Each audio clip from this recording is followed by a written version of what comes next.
Last show I put out, I made light of a situation that in hindsight was actually a little bit more serious than I thought. I found this clip of this guy, Brad, from the YouTube channel Brad Taste in Music, who was asking his fans for $10,000, which obviously is like a crazy thing to do. I tried to make it like a greater conversation about the relationship between creators and their audience as opposed to making it individually about him. I'm going to try and do that also today, but I do have a little bit of an unfortunate update about our boy Brad. He put out this video a couple of days ago. It's like a minute long. We're going to go through it. He ended up ultimately deleting it, but unfortunately the internet is forever, and I did snipe the audio before he deleted it because I had a feeling he was going to delete it, but I kind of just want to listen to it and talk about it with a little bit more like nuance and compassion so we kind of understand what's going on potentially in his mind, and how honestly this could happen to anybody. It could very easily happen to me or any other creator. So yeah, I think it's something interesting worth exploring, and that's what we're going to do today. Derapy. Brad's video is about a minute long, and it's titled To My Community. Let's give it a listen. Hi guys, so I was crying, so I apologize for looking like a total mess.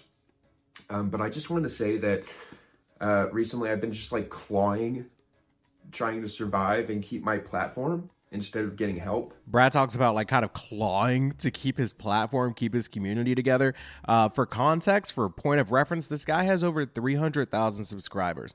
Now, even if literally 1/10 of his community was like extremely active and was like messing with everything he did, we're still talking about 30,000 people. Okay, that's a lot of people. And if you were one of the people that saw the comments on this video before it was deleted, you would know that his community like very, very much cares about him.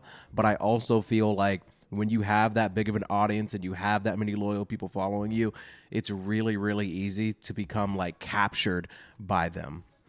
And I think a big reason is because I'm just scared that I've lost my community and everything I've built.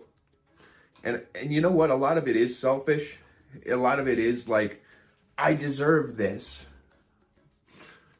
But also a lot of it's like, I care about the community, and I need help. I need to get offline, and I just want some reassurance from some people who care about me that like, you'll be there when I'm gone. Or when I come back, I mean. I am nowhere near the level of Brad Taste in Music. I have not been doing this as long as he's been doing it, and I don't have even 1/5 of the audience that he's cultivated over the past however long he's been doing YouTube. But it sounds like over the past couple months, he's been doing a lot of things that have had a lot of people concerned. I just popped in out of nowhere within the last week when I found out that he was asking people for $10,000. And it was easy for me, not having the full context, to just kind of hop in out of nowhere and just kind of like giggle at it and kind of like unknowingly encourage other people to like not take it super seriously. And honestly, like, that's my bad. I probably could have like done a little bit more digging to see like what led up to this man asking his audience for $10,000. But apparently he's been dealing with a lot of mental health stuff for a while, and him asking for that $10,000 was probably just his way of saying like, look, I have been using YouTube and streaming as like my means of constant revenue coming in. And in order for me to get the help that I need and take the break that he clearly needed, he would need that amount of money to leave for like a month, which is like a very interesting, like low-key self-report. Like, hey, $10,000 is going to get me through a month. Like, damn, cuz you were making $10,000 a month. But I could understand why it's hard for him to let go of something like that, of his community, of that, like, knowing that if you put out more videos, you're going to get more attention, the people will love you. Like, I have a very small audience in comparison, but when I was uploading every day, like I did for a week or two, I would notice every single day people are like, oh my God, this is awesome. We love the content, keeping us fed. It's so cool. And it's like, I'm just a human being. Like, I don't think any human being grows up being conditioned to be able to handle having hundreds of people, or in his case, thousands of people that praise you every time you put a piece of content out. And every time you put a piece of content out, YouTube encourages you to do more. They tell you what works and what doesn't, and exactly how much you're going to make off of what you put out within a day or two of you putting it out. That can very easily go to somebody's head. And from somebody that only has a fraction of the amount of success and followers that Brad does, I could see why it would be really hard for him to let that go, even when he's very clearly in need of help. But him talking about how he just needs people to tell him that they're going to be there for him is like not a position you want to be in, because your value should come from things that are outside of the content that you create. I talked about that the last time I talked about Brad, but I just want to reiterate that. If you make anything, if you create content, if you work for a living, just because you stop doing that work, just because you stop creating that content, doesn't mean that like your value lowers as a person. But it feels to me when I listen to Brad breaking down like this that he kind of has that mentality.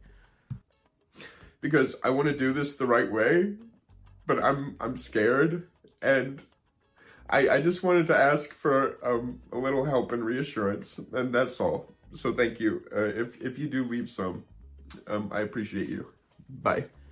So after my last video, I went to Brad's channel and I subscribed because I wanted to see what this guy was going to be up to a few weeks or a month or so after he was out here asking people for this money. And I wanted to see what type of content he was putting out. And I noticed that he was just like, he was uploading stuff. Sometimes it was just like short little rants about what was going on or what type of content you would be expecting from him. He would say that the content was going to change, or it was going to be this kind of content, or it was going to be shorter, or it was going to be longer, or he was going to put a bunch of work into changing his setup and all this other stuff. And then he just put out this mix because apparently he bought some DJ equipment. He was thinking about becoming a DJ, and yeah, it just felt like he was kind of spiraling, and that kind of led to that September 20th video. It came out 3 days ago. And I remember as soon as it came out, it was doing really well. I mean, like YouTube performance wise, obviously that doesn't matter. But I saw it got up to like almost 2,000 likes. And generally you don't see as many comments as there are likes on a video. It depends on how you ask people to engage or how they generally engage with the content. But, you know, whatever, YouTube analytic nonsense. But what I noticed is almost every single comment was just like, dude, just get offline. Like, get off the internet. We'll be here when you get back. Like, it's okay. Take your time. Take the break that you need. And ultimately, I'm pretty sure that's the route he ended up going down. If you go to his Twitter right now, his tweets are protected. Like, his profile is private. And his bio just says getting help. That's it. That's the only thing that's there.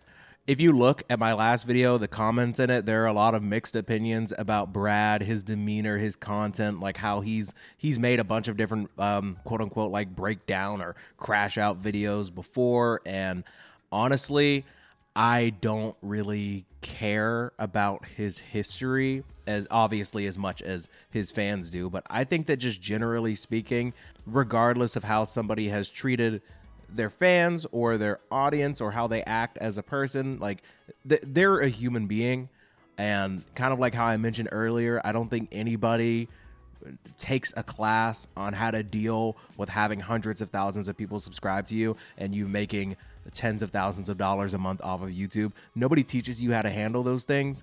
And I think that Brad is definitely one of those people that like let that blow his head up. And ultimately it's gotten to the point where like, because me personally, if I'm having a mental health crisis, I've been in therapy before. I wouldn't mind going back to it. But I also have a wife. I have a brother that I'm extremely close to. Like I have my parents and I have like in real life friends. And my instinct wouldn't be to go to YouTube and put up a minute-long video of me crying and asking my audience to be there for me when I get back and asking for that reassurance. Because at the end of the day, like, you don't live online. Nobody actually lives online. And the fact that that was like the last thing that we heard from him is kind of sad. I think over time, similarly to the video, I don't know where that video was where he was asking for that $10,000, but it's probably a lot harder to find now. And the same thing with this video, he ended up ultimately deleting it. I think when you take a step back, if you talk to people that aren't online all the time, you realize that these things are not actually going to help you. So I just assume that he's legitimately offline now and getting the help that he needs. And I just generally, I don't think I've talked about this since I've had kind of a spike in my viewership or audience or whatever, but I do happen to be like a religious person. I believe in God and the specific faith that I subscribe to, like kind of the foundation of it is forgiveness and grace, which is why I feel a little bit similarly about the What's the Dirt situation. He's barely been doing YouTube at all. He probably has like 20, 30 videos out tops. And he got into it with this dude named The Company Man, and that's a whole episode in itself. But What's the Dirt, he came out and made an entire apology video, and a lot of people like aren't accepting it, which I think is sad because he like just started. Granted, his channel blew way the hell up, but it's just kind of like an unfortunate situation where if you allow what's happening online to really like get into your being, if you let that become like what your value set is, like how you value yourself, it can really wreck you. So yeah, I just wanted to make this little update. I didn't want the first and last thing I ever talk about when it comes to Brad's taste in music just me like kind of laughing at him asking for $10,000. I feel like there was a bit more depth to that video, but it definitely deserved a little bit more care. So I just wanted to give that update. If you're a fan of Brad's taste in music, the latest on him is that he is off YouTube, I believe, indefinitely. And if you didn't already follow him on Twitter, you certainly can't now. If you go there, it just says he's getting help. So if you're a religious person, by all means, prayers for the man. If you're a fan of him, just like, everybody makes mistakes, right? Like he's just a guy. He's just a human being who's out here trying to do his best, and he's desperately trying to keep the community that he's built. Just try and put yourself in his shoes. But like at the end of the day, like who am I? I'm just another guy on the internet. But I just wanted to get on here and talk about this for a bit. I'm a professional yapper essentially. So love you, mean it. New episode tomorrow. Enjoy the outro. Love you, mean it. Uno, dos. Stress, I am a mess, but I am blessed. Love of my life trying to get me to rest. If that's the answer, I'm failing the test. Can I remember when I wasn't stressed? What can I say? Honestly, I like it this way. Work hard, play hard, to me they're the same. I want the dollars and I will not change. Just out here trying to have fun. Don't need your 2 cents cause I am the one.